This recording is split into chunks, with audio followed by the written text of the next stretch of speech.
Tov Rabotai, we're continuing with our Mishna Yomi Masechet Kilayim. We're up to Perek Bet, Mishnah Hey. Yesterday we spoke about somebody who planted certain seeds in the ground and then wants to plant something else. He has to overturn the soil to destroy the seeds that he put in first. The Mishnah today is going to discuss certain species that turning over the soil will not destroy their growth. We read the brackets, the parentheses we skip based off the Rambam's commentary.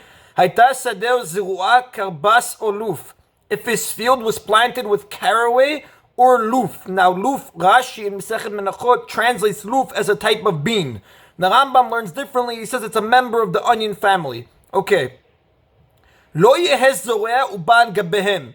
He is not allowed to plant another species over them, even if he plows his field first. Why? Because they produce plants only after 3 years. So it could be that there are many seeds in the ground that have not taken root yet, and they're not going to be destroyed by you plowing them, because the seeds of these species can be buried in the ground for up to 3 years before they take root. So if you plow the field in a way in which that these species were planted in there, it's not going to kill the roots that took place, the seeds that are in the ground. Because again, it takes up to 3 years for it to take root.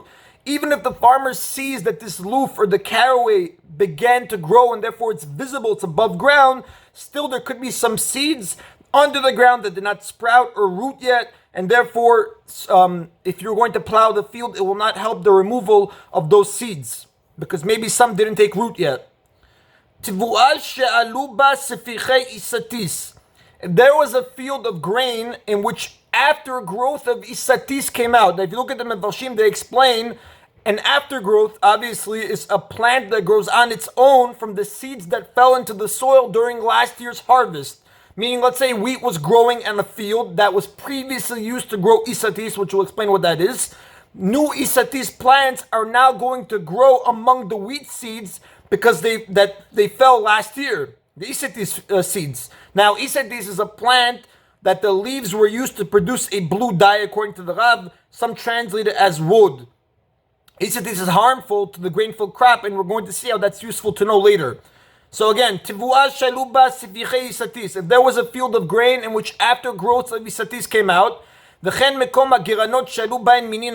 also in the place of the threshing floors where many different kinds of vegetations came out, because again the Rab tells us a threshing floor is used generally for many different crops. So it's not unusual for a number of different species to start sprouting there. However, the surface of the threshing floor has to be smooth, so it's undesirable to have any plant growing on this surface. Similarly, if there was a field of fenugreek in which a variety of grasses came out, now Rabotai, fenugreek, if you look up, it's a plant with edible seeds. Now it's common for different grasses, weeds to grow among fenugreek plants, but these are bad for the fenugreek. So again, you have a field of fenugreek in which different grasses came out.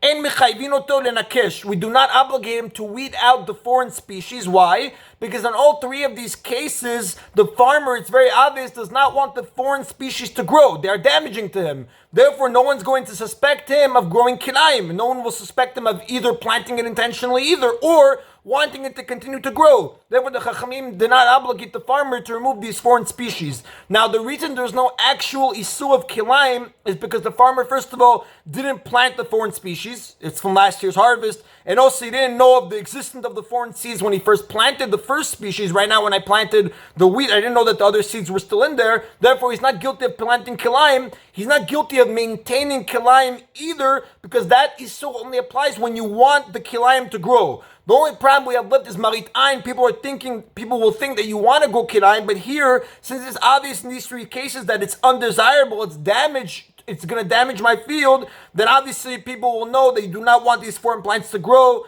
So therefore, this is not a problem of marit ayin. However, the Mishnah says, in nikesh o kisach, if you weeded or cut down some of the foreign species, omrim lo, now we now say to him, akor takol chutz mimin echad, uproot everything except for one kind, because now by not eliminating everything, you're showing that you want some of the foreign species to grow. Therefore, you are guilty of maintaining kilayim. Now, Rabotai, nikesh, if you look at the Mefarshim, they explain it means weeded. It refers to the removing The word nikesh, weeded, it refers to when you remove the plant together with its roots, whereas kisach, to cut down, refers to cutting only the parts of the plant that is above ground, but you leave the roots untouched. Now, because you removed some of the foreign species, but not all of it, the farmer is showing that he does want what is left. If you do that, that's going to violate the Yisur of Mikayim Kilayim, maintaining Kilayim. Now, it's also even more suspicious by the fact that he didn't have to remove anything, but he removed some and left the others. For this reason, now it's not enough to reduce it to even less than 1/24th of the field. You have to uproot everything, leaving only one species. This is how the Rambam explains this Mishnah. Rabotai, that is the end of Mishnah Hey. Mishnah Vav is going to teach now how a field can be planted in a way that different crops can be planted close to one another. So now the Mishnah is going to discuss a case of someone who wants to plant several strips of different species in a single field. Because Rabotai, just as a general rule, the Mefarshim tell us, if you look in the Rambam in Elchot Kilayim in chapter 3, Halakha 7, that a basic rule of Kilayim is that planting different species together is asur only when they appear to be mixed. The definition of the word Kilayim we said earlier, eruvin, a mixture, that implies that the species have to appear to be mixed. Now, the appearance of being mixed depends on many factors, like the distance between the two species, how big the field is as a whole, the type of species that you're planting near each other, the kind of species that separate between them and the different areas, the way they're shaped, and other different factors. If you look again in the Rambam, he discusses it at length. Any separation that causes the species to look separate from each other makes it there's no kilayim anymore. So the Chachamim now in this Mishnah are going to define, and in the rest of the Perek, what it means to have a separation. This Mishnah here, and later on in Perek Gimel. If somebody wants to make his field into separate strips, each planted with different species, if you could the Rav says Mishar Arugot. Now the Tiferet Yisrael explains a strip, it's a rectangular patch that longer than it is wide. It's at least 6 tefachim wide.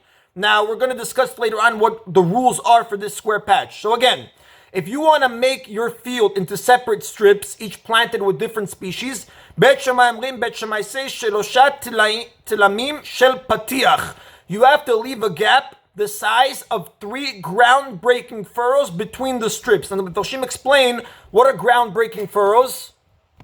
Ground-breaking furrows, Rabotai, are the furrows that you make when the field is plowed, while the earth is still dry and hard. These are spaced farther apart than what we mentioned earlier, the furrows of the rain in Mishnah Gimel. According to the Yerushalmi, the Mefarshim bring down 3 ground-breaking furrows that Bet Shammai are referring to are 2 amot wide. The empty space, according to the Rab, also has to be at least 2 amot long. So as long as you have a square of empty land, 2 amot by 2 amot between the 2 strips, they are not kilayim, even if the rest of the area between the strips is narrow than 2 amot. That is how the Mefarshim explain it. Basically, you have a square of empty land, 2 by 2 amot between the 2 strips. That's not kilayim anymore. Again, even if the rest of the area between the strips is narrow than 2 amot.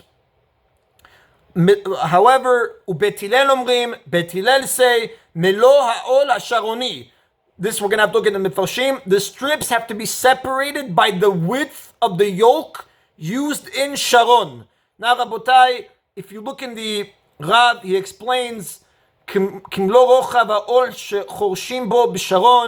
the width of the yoke that they plow with in Sharon, dainu bebika, in a valley, it's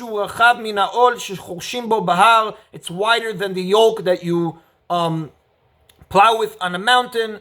Basically, if you look at the Mefarshim, the Mishnah even says, "Ukrovin divrei elu liyot ki divrei elu." The words of Bet Hillel are close to being like the words of Bet Shammai, meaning the 2 measures are nearly identical. And the Mefarshim point out, Bet Hillel's measure is just slightly smaller than Bet Shammai's. Practically, again, we're going to continue in the Mishnayot later on, especially in Perek Gimel, to discuss more practically the different space that has to be between these 2 strips of different species. That is the end of today's Mishnah. Mi Rabotai, Baruch Adonai Le'olam, Amen v'Amen.